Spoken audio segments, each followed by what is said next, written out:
स्वागत है आप सबका फिर से हमारे चैनल में। आज की वीडियो में आरआरबी एएलपी 26 नवंबर को जो एग्ज़ाम है उसके ये क्वेश्चंस नहीं है, एक तरह से इम्पोर्टेंट क्वेश्चन है जो कि आगे की स्टेप्स में आ सकते हैं। ये कोई एनालिसिस वीडियो नहीं है, सिर्फ ये इम्पोर्टेंट क्वेश्चंस हैं जो कि आपके लिए बहुत उपयोगी रहेंगे आने वाली स्टेप्स के लिए। शुरू करते हैं। साल 2024 में पद्म विभूषण पहली बार किसी महिला गायिका को मिला। मैं फिर से आपको बता दूं, ये कोई एनालिसिस वीडियो नहीं है, सिर्फ ये क्वेश्चंस हैं जो कि उपयोगी रहेंगे आपके लिए।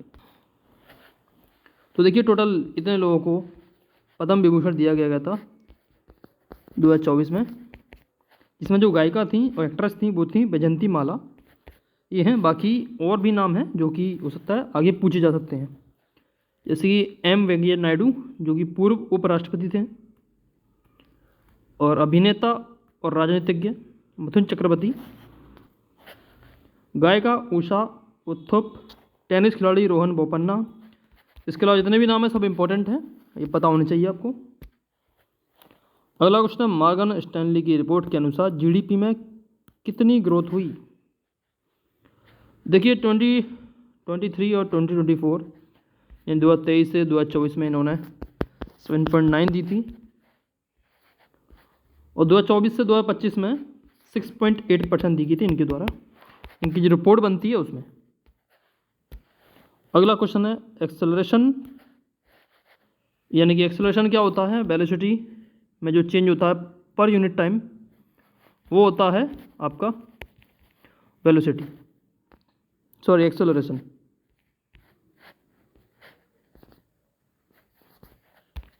एक्सेलरेशन होता है v2 minus v1 upon t, यानी वेलोसिटी में जो अंतर आता है और वो पर यूनिट टाइम के हिसाब से वो होता है एक्सेलरेशन, और इसकी जो ऐसा यूनिट होती है वो मीटर पर सेकंड होती है। मीटर पर सेकंड स्क्वायर होती है इसकी ऐसा यूनिट। नेक्स्ट क्वेश्चन है, एक ऐसा नॉन मेटल जो कि रूम टेम्परेचर पर लिक्विड होता है। ये है ब्रोमीन। ब्रोमीन ये रूम टेम्परेचर पर लिक्विड होता है। ये है इसका इमेज। एटॉमिक नंबर और 35, एटॉमिक मास होता है 79। इसका इलेक्ट्रॉनिक कॉन्फिगरेशन इस तरह से है और हेलोजन ग्रुप में आता है। ये इंपॉर्टेंट है, हो सकता है आगे भी पूछा जाए। इसके अलावा देखिए, ये मरकरी है। मरकरी एक ऐसा मेटल है जो कि लिक्विड होता है। ये मेटल है लेकिन लिक्विड होता है, इस तरह से होता है ये रूम टेम्परेचर पर लिक्विड। ये इकलौता मेटल है। इसी तरह से एक मेटल है सोडियम। मरकरी का जो एटॉमिक नंबर है वो 80 होता है, एटॉमिक मास 200.59 समथिंग होता है। ये सोडियम का भी याद रखिए। सोडियम ऐसा मेटल है जो कि एक चाकू द्वारा बड़ी आसानी से काटा जा सकता है। 11 एटॉमिक नंबर, 22 समथिंग इसका मास होता है, और Na उसका होता है सिंबल। आगे इंपॉर्टेंट है कॉप 28 यानी कन्वेंशन ऑफ पार्टीज। 2023 का जो सेशन है वो 28वां सेशन था। ये आयोजित हुआ था दुबई में, UAE में, 30 नवंबर से 13 दिसंबर के बीच हुआ था। और इसका जो टॉपिक था, मेन टॉपिक वो रखा था ग्लोबल वार्मिंग को रोकने के लिए 197 देशों ने हिस्सा लिया था। और भारत की तरफ से जो देश के PM है नरेंद्र मोदी, वो गए थे इसमें। आगे बढ़ते हैं।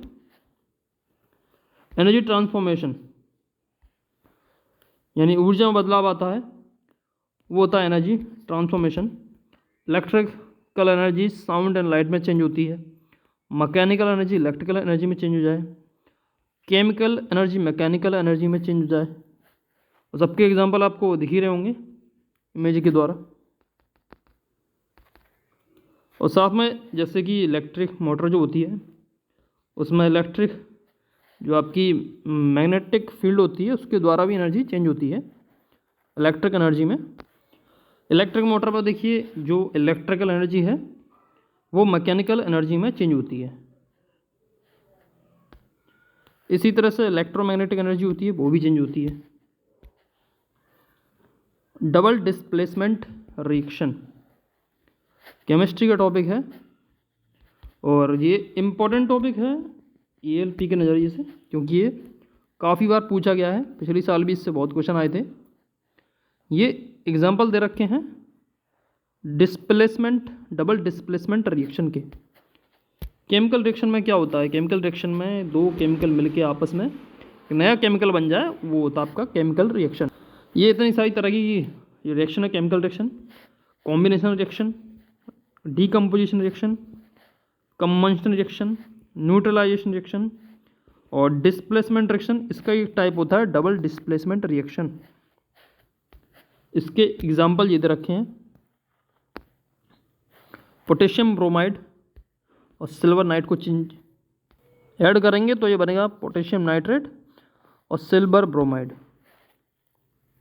यानी कि पोटेशियम है वो आपका जुड़ रहा है नाइट्रेट के साथ, और यहाँ पे बन गया पोटेशियम नाइट्रेट। इसी तरह से सिल्वर और ब्रोमाइड बनना है, यानी सिल्वर जुड़ रहा है ब्रोमाइड के साथ, AgBr बन रहा है। और बाकी एग्जाम्पल भी हैं, सोडियम सल्फेट और स्ट्रोंटियम क्लोराइड, इन्हें दोनों को मिलाने पर बनता है हमारे पास सोडियम क्लोराइड और स्ट्रोंटियम सल्फेट। बाकी एग्जाम्पल आप देख सकते हैं, हाइड्रोक्लोरिक एसिड और सोडियम हाइड्रोक्साइड, NaCl और वाटर यानी H2O बन रहा है इसमें। ये टॉपिक भी इम्पोर्टेंट है आपके लिए। खेलो इंडिया यूथ गेम्स 2023 कहाँ हुए थे? यूथ गेम्स हुए थे तमिलनाडु में, और खेलो इंडिया पैरा गेम्स हुए थे नई दिल्ली में। इसके अलावा एक यूनिवर्सिटी गेम्स भी होते हैं, खेलो इंडिया यूनिवर्सिटी गेम्स, उसका अलग वेन्यू था। इम्पोर्टेंट आपके लिए ये है, 2025 बिहार में होंगे आपके खेलो इंडिया पैरा गेम्स और खेलो इंडिया यूथ गेम्स भी। बिहार पहली बार बिहार मेजबानी कर रहा है खेलो इंडिया गेम्स की, तो ये इम्पोर्टेंट है और 100% चांस है कि आने वाली शिफ्टों में आपको ये क्वेश्चंस मिल सकता है ELP एग्ज़ाम में। वैलेंसी ऑफ कार्बन क्या होती है? 4 होती है।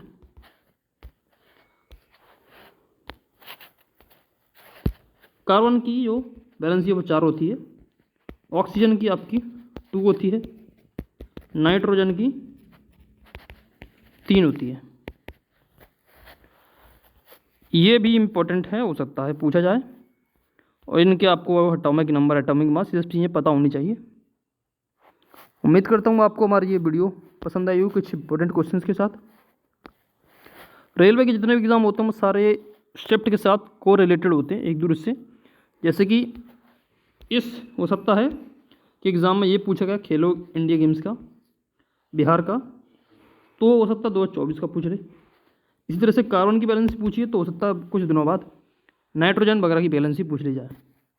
तो सभी चीज़ें इंपॉर्टेंट हैं, जुड़े रहिए हमारे चैनल से। Thank you for watching.